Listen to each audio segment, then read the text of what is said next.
Ako po si Dr. Benigno Manlapas, isang doktora na nakatuon sa pag-aalaga ng ating mga nakatatanda.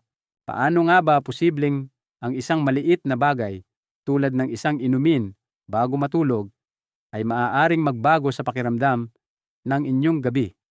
Paano ang isang simpleng pagpili ay magpapasya kung gigising kang sariwa ang pakiramdam o magpapalipas ng oras sa pagbabaligtad, pag-ikot, at paglalakad papunta sa banyo? Ito ang mga tahimik na tanong na madalas itanong ng maraming tao na lampas 60 anyos sa kanilang sarili. Kadalasan ay may halong pagkadismaya. Ang mga pagpunta sa banyo sa gabi, putol-putol na tulog, at mga umagang puno ng pagod ay hindi lamang mga abala. Sila ay mga babala na ang katawan ay nahihirapang makahanap ng balanse. Maaaring isipin ninyo na ito ay dahil lamang sa edad. Ngunit paano kung ang sagot ay nasa isang simpleng bote na nakaupo na sa inyong kusina?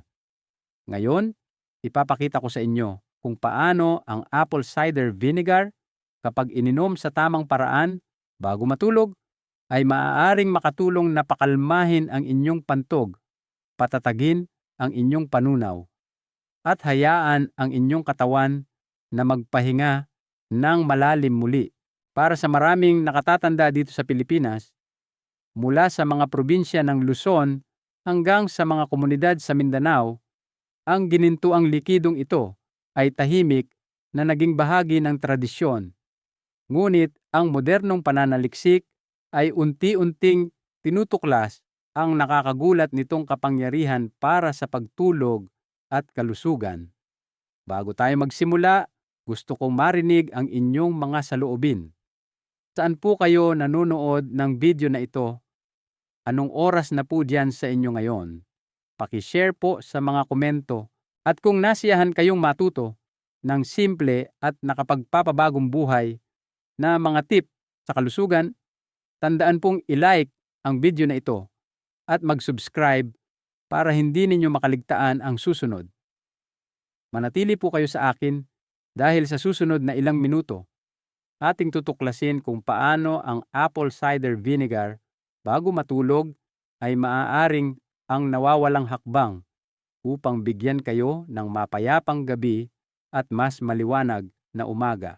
Para sa maraming nakatatandang Pilipino, ang pagtulog ay hindi na ang malalim at walang patid na pahinga tulad ng dati, kundi isang marupok na siklo na madaling masira ng mga pagpunta sa banyo sa gabi.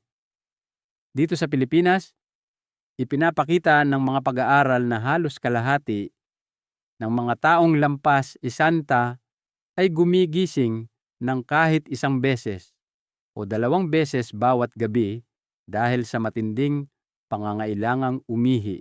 Ang pakikibaka na ito ay madalas na pinalalala ng mga nakagawian nating ritual sa gabi tulad ng pag-inom ng kape, mainit na gatas, o kahit isang magaang na sabaw bago matulog. Mga pagpili na tahimik na nagpapataas ng panganib ng mga pagkagising sa gabi. Ang epekto nito ay higit pa sa ilang minutong na walang tulog. Kapag ang malalim na REM sleep ay napuputol, ang utak ay may mas kaunting oras upang mag-imbak ng mga alaala at mag-recharge ng enerhiya nito na nanarala nag-iiwan sa susunod na araw na mabigat sa pagod. Maraming mga senior ang naglalarawan ng mga umaga kung saan kahit isang mainit na tasa ng kape ay hindi na sapat para alisin ang pagkaantok. At sa ating bansa, hindi mabilang ang mga tahimik na kwento ng mga taong nadapa o nahulog pa nga sa dilim ng gabi habang sinusubukang makarating ng ligtas sa banyo. Tinutulungan tayo ng siyensya na maunawaan kung bakit ito nangyayari. Habang tayo ay tumatanda, ang katawan ay gumagawa ng mas kaunting hormone na tinatawag na vasopressin na karaniwang tumutulong sa mga bato na pabagalin ang produksyon ng ihi sa gabi. Kasabay nito, ang pantog ay nagiging mas sensitibo, nagpapadala ng mga senyales sa utak upang gumising kahit nakaunting ihi lamang ang naroroon, minsan ay kalahating baso lang. Idagdag pa diyan ang ating kultural na gawi ng pag-inom ng mga likido sa gabi at ang siklo ng hindi mapakaling gabi ay nagiging pamilyar na. Ito ay maaaring makapanghina ng loob at maraming nakatatanda ang tahimik na tinatanggap ito bilang bahagi ng pagtanda. Ngunit iba ang katotohanan. Ang maliliit na sinasadyang pagbabago ay maaaring gumawa ng tunay na pagkakaiba. Halimbawa, ang paglilipat ng pinakamalaking bahagi ng inyong pang-araw-araw na pag-inom ng likido sa mas maagang oras o pagpili ng mas magaan na hapunan ay madalas na nakakatulong sa katawan na magpahinga ng mas payapa. Ang mga simpleng pagsasaayos tulad ng paglipat ng inyong huling tasa ng kape sa hapon sa halip na pagkatapos ng hapunan ay maaaring magpabawas sa bigat sa pantog at protektahan ang mahalagang oras ng pahinga sa gabi. At narito ang isang paalala na puno ng pag-asa. Ang mga solusyon ay hindi palaging nagmumula sa gamot lamang. Minsan, ang sagot ay maaaring matagpuan sa isang bagay na nakaupo na sa inyong kusina, tahimik na naghihintay sa isang pamilyar na bote. Sa susunod na bahagi, ating tutuklasin kung paano ang isang simpleng sangkap, ang apple cider vinegar, ay maaaring sumuporta sa inyong katawan sa pagbawi ng mas kalmadong gabi at mas maliwanag na umaga. Sa buong Pilipinas, ang mga nakatatanda ay madalas na naghahangad ng simple at natural na mga lunas na sumusuporta sa kalusugan nang hindi nagdaragdag ng mas maraming tableta sa pang-araw-araw na gawain. Isang ganong lunas ang nanatili sa paglipas ng panahon sa ating kultura, ang apple cider vinegar, na madalas tawaging ginintuang elixir. Sa kanluran, matagal na itong bahagi ng folk medicine, pinagkakatiwalaan ng mga henerasyon para sa kakayahan nitong mapabuti ang panunaw at palakasin ang sigla. Dito sa Pilipinas, kung saan ang kusina ang unang pinupuntahan ng mga pamilya para sa lunas, maraming kabahayan ang tahimik na gumagamit ng mga preparasyon ng suka para sa paglilinis, pagbabalanse, at pagpapanatili ng kalusugan. Ang sikreto sa likod ng apple cider vinegar ay nasa komposisyon nito. Ito ay gawa sa fermented na mansanas at naglalaman ng acetic acid, ang compound na pinakamadalas na iniuugnay sa mga epekto nito sa kalusugan. Kasama ng acetic acid ay mga enzyme, trace minerals tulad ng potassium at magnesium, at mga antioxidant compound na nagbibigay sa simpleng likidong ito ng nakakagulat na kapangyarihan. Kinikilala na ngayon ng mga siyentipiko kung ano ang tila likas na alam ng ating mga lolo't lola na ang isang kutsara ng simpleng sukang ito ay maaaring dahan-dahang makaimpluwensya kung paano pinoproseso ng katawan ang asukal, tinutunaw ang pagkain, at pinamamahalaan pa nga ang mga mapaminsalang bakterya. Nagbibigay ng ebidensya ang modernong pananaliksik upang suportahan ang mga tradisyonal na paniniwalang ito.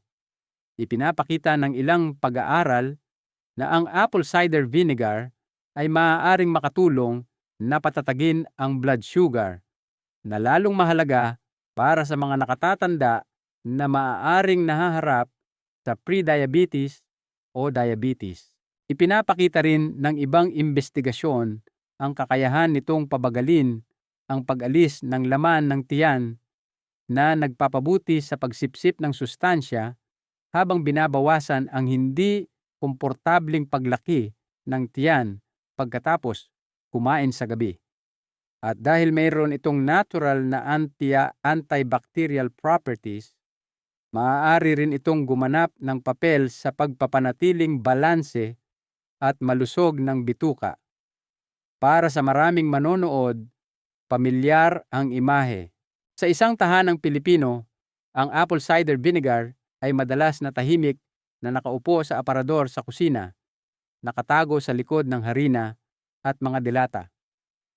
Maaari rin itong matagpuan sa tabi ng mga garapon ng bawang, sibuyas, at luya, matiyagang naghihintay na gamitin.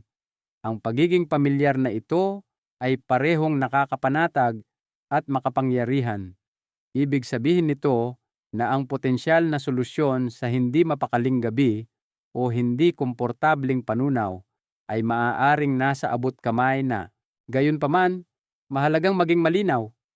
Ang apple cider vinegar ay hindi isang milagrosong lunas. Hindi nito maaaring palitan ang medikal na pangangalaga at hindi rin ito dapat ituring bilang sagot sa bawat problema ng pagtanda.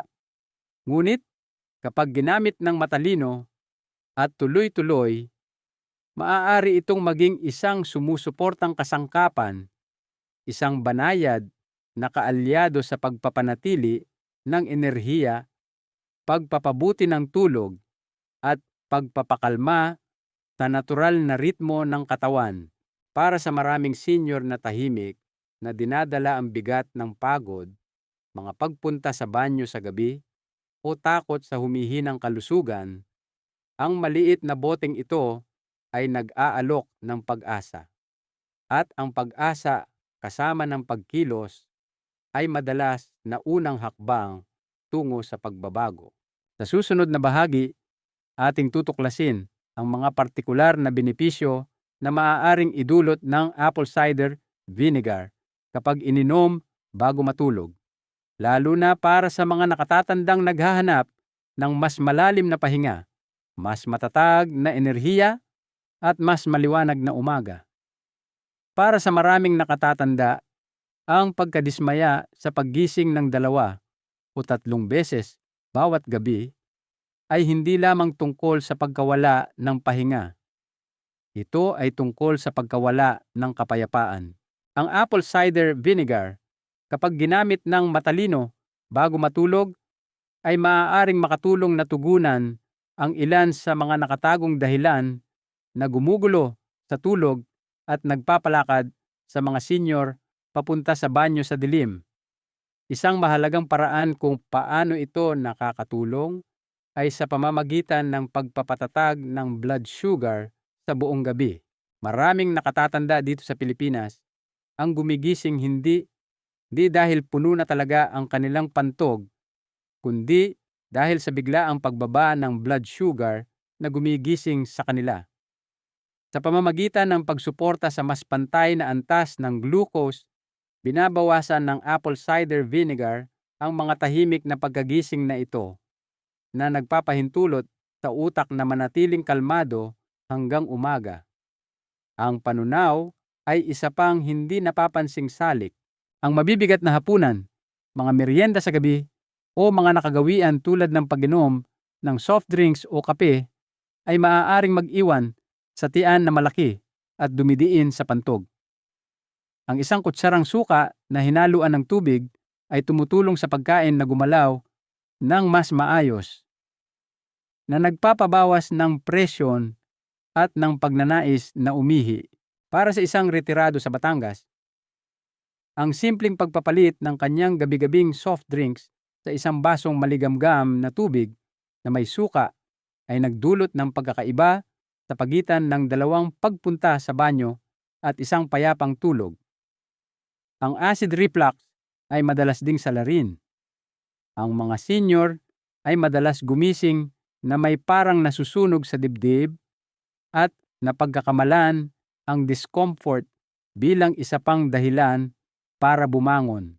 Sa pamamagitan ng dahan-dahang pagbalanse ng pH ng tiyan, maaaring pakalmahin ng apple cider vinegar ang reflux na binabawasan ang mga masakit na pagkaantala.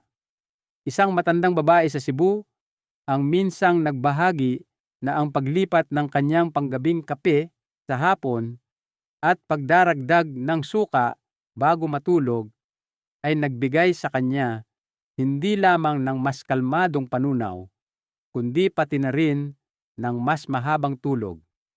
Gayunpaman, ang mas malalim na benepisyo ay nasa pagsuporta sa restorative sleep. Kapag nakakamit ng katawan ang malalim na siklo ng pahinga, natural na bumubuti ang regulasyon ng hormone.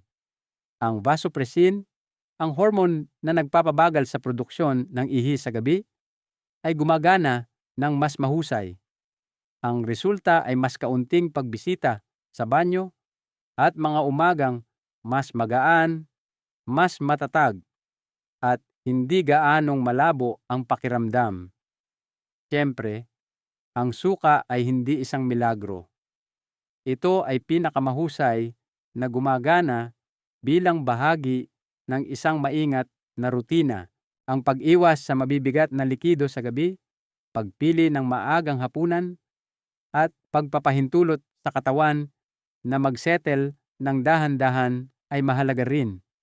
Ngunit, kapag isinama sa mga gawi na ito, ang apple cider vinegar ay nag-aalok sa mga senior ng isang maliit ngunit makabuluhang kasangkapan upang protektahan ang regalo ng walang patid na pahinga. At sa mga huling taon, ang regalong iyon ay maaaring isa sa mga pinakamahalaga sa lahat. Kapag pinag-uusapan ang mga natural na lunas, maraming senior dito sa Pilipinas ang tahimik na nag-iisip kung mayroon bang simpleng bagay na tunay na makakagawa ng pagkakaiba sa kanilang edad. Ang apple cider vinegar, bagamat simple, ay sapat na napag-aralan upang magmungkahi na maaari itong sumuporta sa ilang mahahalagang bahagi ng kalusugan. Ito ay hindi isang lunas at hindi dapat palitan ang propesyonal na medikal na pangangalaga, ngunit maaaring maging isang sumusuportang kasangkapan. Dahan-dahan nating talakayin ang 13 posibleng benepisyo. Bawat isa ay ipapaliwanag ng may malinaw na siyensya, praktikal na payo, at isang kwento na maaaring pamilyar sa inyong sariling buhay. Una, pagpapalakas ng enerhiya para sa umaga. Isa sa mga tahimik na pagkadismaya na ibinabahagi ng maraming nakatatanda ay ang paggising na pagod pa rin kahit na tila buo ang tulog. Maaaring makatulong ang apple cider vinegar sa pamamagitan ng pagsuporta sa paraan ng paggawa ng enerhiya ng katawan sa antas ng cellular. Naglalaman ito ng acetic acid na tumutulong sa katawan na lumikha ng mas maraming adenosine triphosphate, ang mismong gatong na ginagamit ng ating mga selula. Halimbawa, isang matandang Ginoo sa Quezon City ang nagsabi na pakiramdam niya ay kalahati lang siyang gising hanggang sa kanyang 2 tasa ng kape.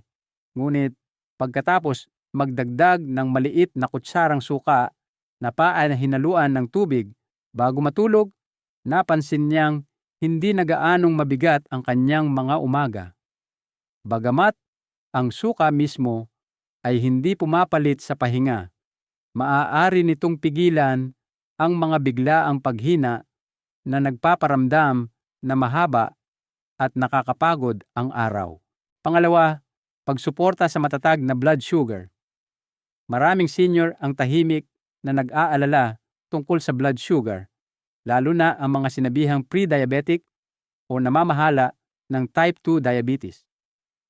Iminumungkahi ng mga pag-aaral na maaaring mapabuti ng apple cider vinegar kung paano pinangangasiwaan ng katawan ang glucose, lalo na sa gabi. Sa pamamagitan ng pagpapabagal sa paglabas ng asukal sa daluyan ng dugo at pagtulong sa mga selula na masipsip ito ng mas mahusay, maaaring bawasan ng suka ang mga pagtaas nito sa umaga. Sa Pampanga, isang retiradong guro ang nagbahagi na hinikayat siya ng kanyang doktor na subukan ang suka bago matulog upang suportahan ang kanyang mga pagkain sa gabi.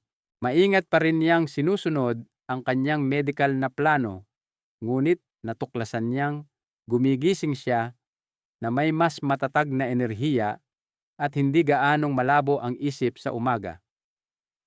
Ang maliit na gawin na ito ay maaaring magpabawas ng pagkabalisa tungkol sa hindi mahuhulaang pagbabago ng blood sugar.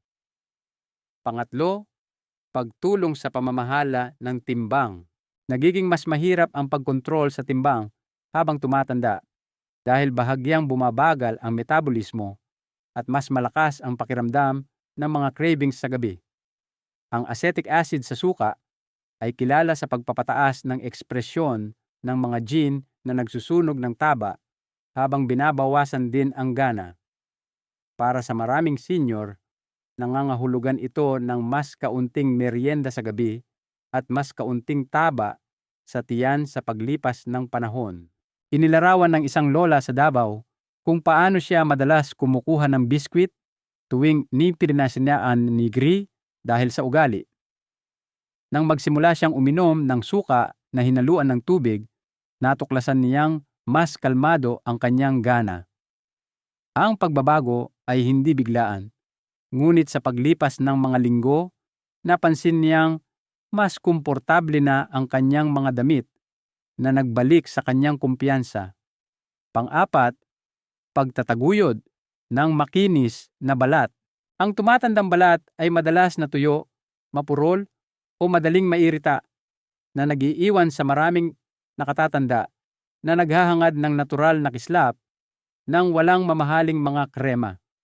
Ang apple cider vinegar ay may banayad na exfoliating acids na tumutulong na alisin ang mga patay na selula ng balat na naglalantad ng mas sariwang mga layer sa ilalim. Binabalanse rin nito ang pH ng balat na binabawasan ng iritasyon. Sa Laguna, isang senior ang nagbahagi na nag-a-apply siya ng suka na hinaluan ng tubig gamit ang isang cotton pad minsan sa isang linggo habang umiinom din ng kaunti sa gabi. Sinabi niya na nagbigay ito sa kanyang balat ng lambot na hindi niya naramdaman mula pa noong kanyang 40s. Ang aral ay hindi tungkol sa pagiging banidoso, kundi dignidad. Ang pakiramdam na komportable kapag tumitingin sa salamin ay lubos na nakapagpapanatag. Panlima, pagpapagaan ng panunaw. Ang paglaki ng tiyan, hindi pagkatunaw ng pagkain, at discomfort pagkatapos ng hapunan ay karaniwang alalahanin para sa mga nakatatanda dito sa Pilipinas. Maaaring makatulong ang apple cider vinegar sa pamamagitan ng pagpapataas ng mga enzymes sa tiyan na nagpapahintulot sa pagkain na masira ng mas maayos. Inilarawan ng isang retiradong tsuper ng bus sa Maynila kung paano siya dati nakakaramdam ng kabigatan pagkatapos ng kanyang hapunan na kanin at ulam, madalas na nakahiga na gising dahil sa discomfort. Nang magsimula siyang magdagdag ng isang kutsaritang suka na hinaluan ng tubig bago matulog, napansin niya ang mas kaunting paglaki ng tiyan at mas magaan na pakiramdam sa buong gabi. Ang panunaw na madaling dumadaloy ay maaaring maibalik hindi lamang ang pisikal na ginhawa, kundi pati na rin ang kapayapaan ng isip na kailangan para makapagpahinga. Pang-anim, pagsuporta sa kalusugan ng puso. Ang sakit sa puso ay nananatiling pangunahing alalahanin para sa mga nakatatanda sa buong mundo.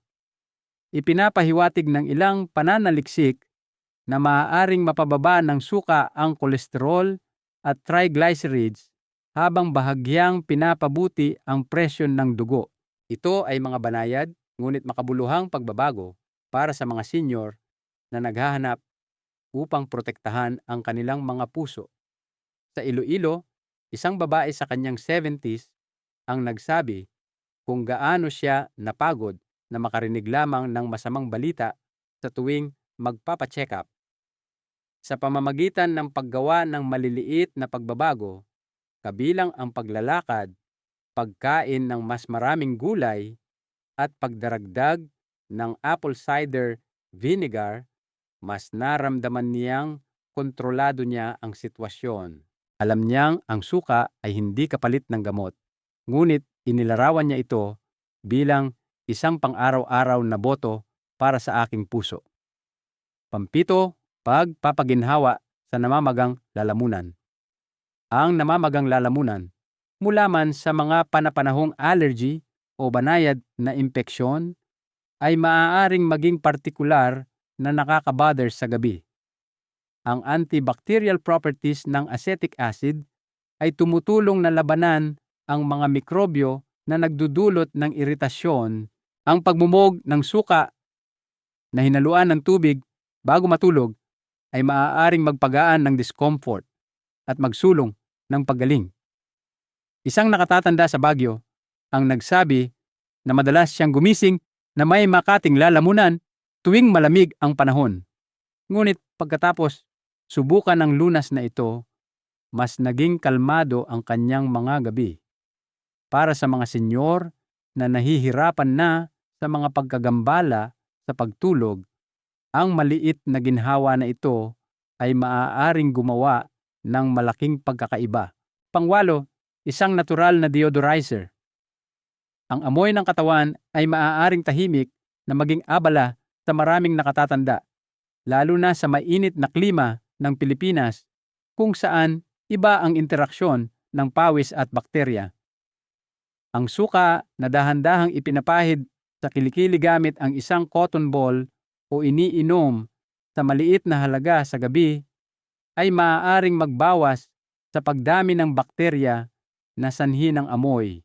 Isang biyudo sa Bulacan ang nagpaliwanag na dati siyang nahihiya sa mga social gathering. Nag-aalala na mapansin ng iba ang kanyang amoy.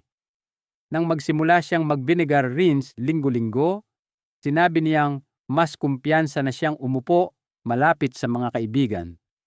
Ang maliliit na detalye ng dignidad na ito ay lubos na mahalaga sa pagtanda. Pansiyam, pagpapakalma sa acid reflux.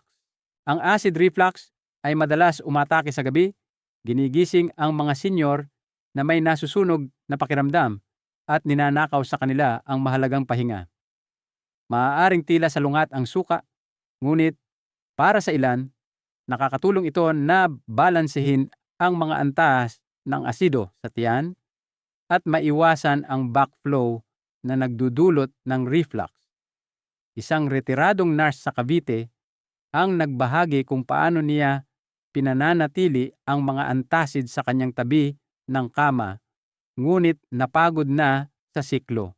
Sa gabay ng kanyang doktor, sinubukan niya ang suka na hinaluan ng tubig bago matulog at natuklasan na mas madalang na ang kanyang mga episode ng reflux. Naibalik ng ginhawa ang kanyang kakayahang matulog ng tuloy-tuloy sa gabi ng walang takot. Pansampu, pagsuporta sa malusog na buhok. Ang buhok na dati kumikinang sa kabataan ay madalas nagiging marupok o numinipis habang tumatanda, na nagiiwan sa maraming nakatatanda na hindi na gaanong kilala ang kanilang sarili. Ang apple cider vinegar ay maaaring magsilbing banayad na conditioner kapag hinaluan ng tubig at ginamit bilang pambanlaw. Ang acetic acid nito ay nag-aalis ng buildup, nagbabalanse sa pH ng anit, at nagpapahintulot sa mga follicle na huminga. Inilarawan ng isang Pilipinang lola kung paano siya ipinakilala ng kanyang apo sa vinegar rinse. Nagulat siyang malaman na mas malambot at hindi na gaanong makati ang kanyang buhok, na nagpasigla sa kanyang kalooban. Minsan, ang maliliit na pagbabago ay nagbabalik ng pakiramdam ng kagandahan at pagpapahalaga sa sarili na tila tahimik na ninanakaw ng pagtanda. Panlabing-isa, pag-alis ng stress at pagsusulong ng pagtulog. Hindi nawawala ang stress sa pagtanda. Nagbabago lamang ito ng anyo, madalas sa mga pag-aalala tungkol sa kalusugan, pananalapi, o pamilya. Maaaring makatulong ang suka na i-regulate ang mga neurotransmitter tulad ng serotonin, na sumusuporta sa pagre-relax at mas malalim na pagtulog. Isang retiradong punong guro sa isang paaralan sa Cebu ang nagsabi na madalas siyang nakahiga na gising at inuulit-ulit ang kanyang araw. Matapos subukan ang suka bilang bahagi ng isang nakakakalmang ritual bago matulog, napansin niyang hindi na gaanong maingay ang kanyang mga iniisip. Hindi ito mahika, ngunit binigyan siya nito ng pahintulot na bitawan ang tensyon. Kapag sa wakas ay dumating ang tulog, gumagaling ang katawan at nakakabawi ang isip. 12, pagpapahusay ng libido. Ang mga pag-uusap tungkol sa intimacy sa mga huling taon ay madalas na iniiwasan. Ngunit maraming senior ang tahimik na namimiss ang pagiging malapit na dulot nito. Maaaring mapabuti ng apple cider vinegar ang sirkulasyon at suportahan ang mga hormone na nauugnay sa libido. Isang mag-asawa sa kanilang 70s mula sa Bacolod ang pribadong nagbahagi na pareho silang mas komportable at konektado pagkatapos ipakilala ang gawi na ito tuwing gabi. Para sa kanila, ang suka ay hindi gaanong tungkol sa chemistry, kundi mas sa pagpapanumbalik ng samahan. Ito ay isang paalala na hindi binubura ng pagtanda ang pangangailangan para sa pagiging malapit. Kailangan lang ng katawan ng kaunting dagdag na pangangalaga. 13, pagsuporta sa kalusugan ng reproductive system ng mga lalaki. Para sa mga nakatatandang lalaki, ang mga alalahanin tungkol sa sigla at fertility ay maaaring hindi na gaanong apurahan, ngunit mayroon pa ring emosyonal na bigat.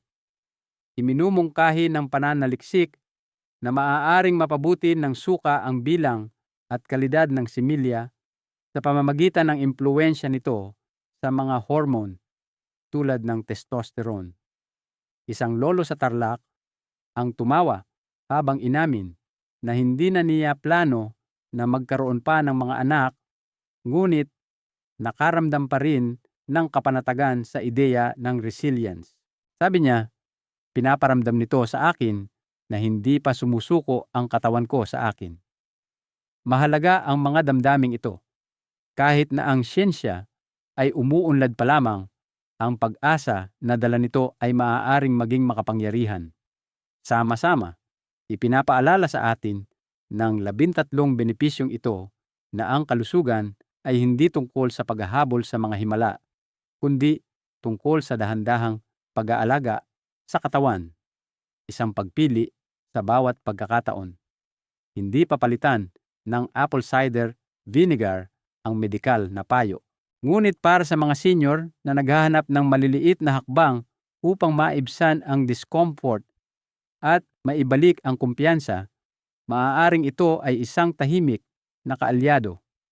At habang sumusulong tayo, tandaan ito. Ang landas tungo sa mas magandang gabi at mas maliwanag na umaga ay madalas na nagsisimula sa pinakasimpleng mga kasangkapan, matiyagang naghihintay sa inyong sariling kusina. Para sa mga senior na interesado sa apple cider vinegar, ang pinakamahalagang aral ay ito. Ang maliliit na hakbang ay nagdudulot ng mga benepisyo, ngunit ang walang ingat na paggamit ay maaaring magdulot ng pinsala. Ang una at pinakaligtas na tuntunin ay palaging paghahalo. Ang simpleng halo ng 1 hanggang 2 kutsara sa isang buong basong maligamgam na tubig, mga 8 onsa, ay ginagawa itong sapat na banayad para sa tiyan. Marami ring tao ang nakakatuklas na ang pagdaragdag ng 1 kutsaritang pulot-pukyutan ay nagpapalambot sa matapang na lasa, na ginagawang isang nakakakalmang ritual sa gabi ang tila isang mapait na gawain. Mahalaga rin ang timing. Ang pag-inom nito, mga 40 hanggang 60 minuto bago matulog, ay nagpapahintulot sa katawan na iproseso ito nang hindi pinipilit ang tiyan. Kung masyadong huli ininom, maaari itong magdulot ng pagkabalisa. Kung masyadong maaga ininom, ang epekto ay maaaring hindi tumagal sa buong gabi. Tulad ng pagkatuto, ninyong igalang ang orasan ng inyong katawan sa paglipas ng mga taon. Ang paggalang sa timing sa pag-inom ng suka ay tumutulong dito na gumana kasama ninyo, hindi laban sa inyo. Para sa buhok at balat, mas simple pa ang payo. Ang isang solusyon na may halong pantay na bahagi ng suka at tubig ay maaaring ilapat ng hindi hihigit sa isang beses sa isang linggo. Madalas na iniuulat ng mga senior ang mas malambot na buhok, mas kaunting pangangati at mas kalmadong balat.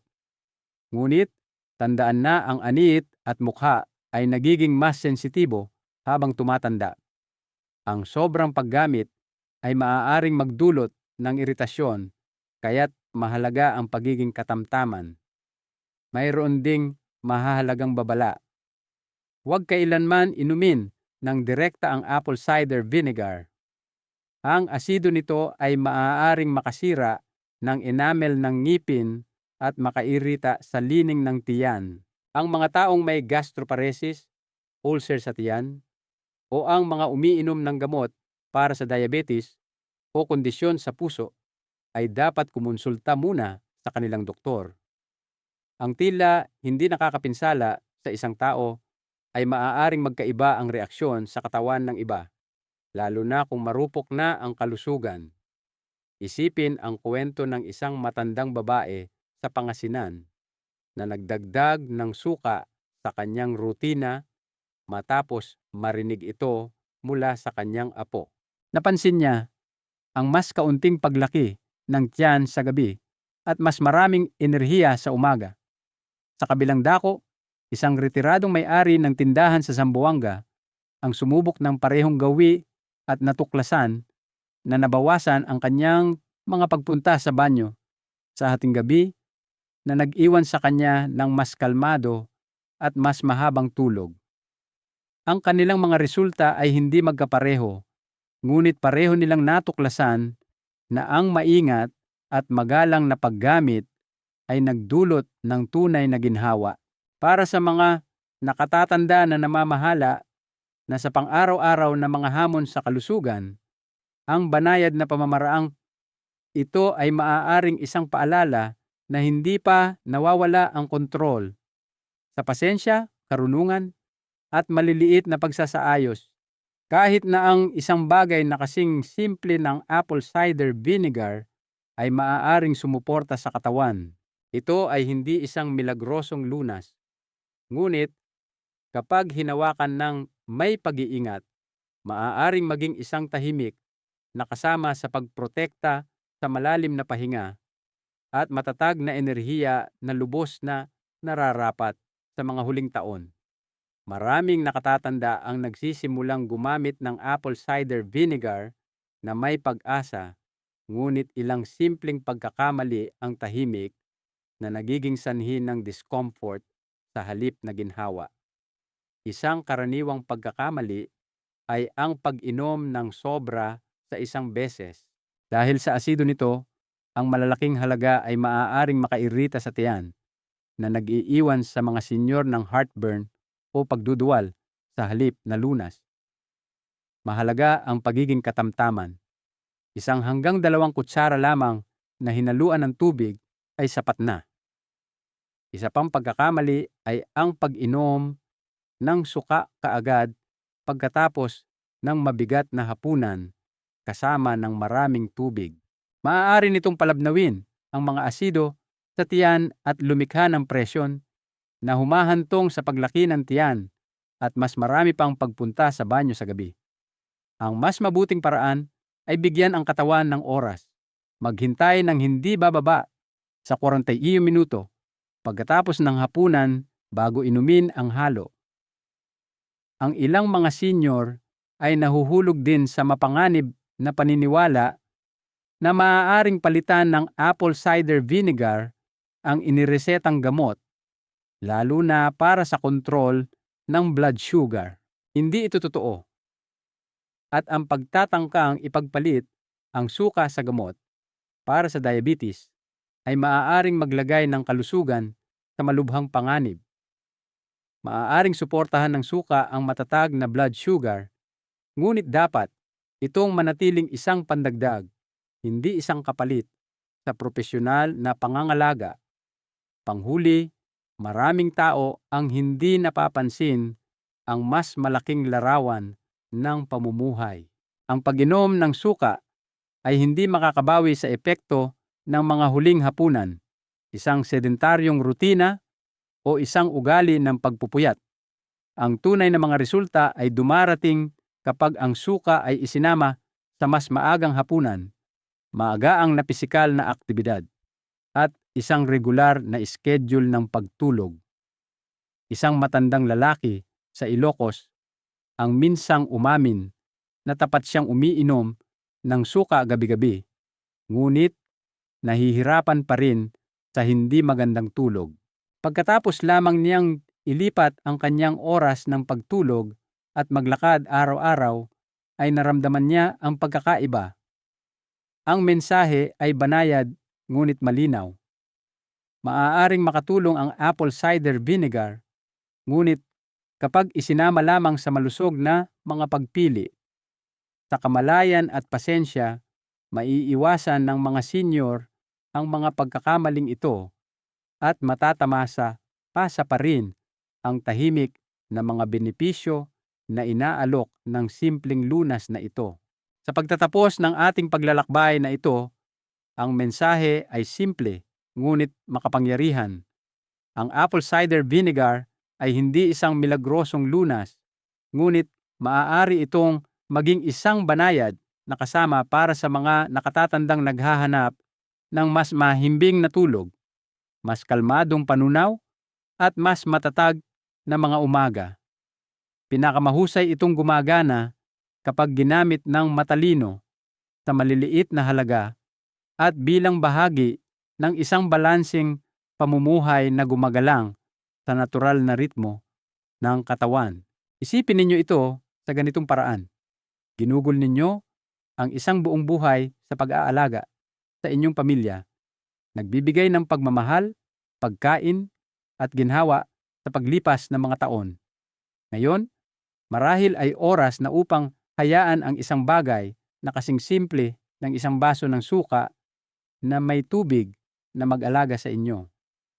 Hindi ito tungkol sa paghabol sa kabataan, kundi sa pagprotekta sa dignidad, kasarinlan, at kapayapaan ng isip.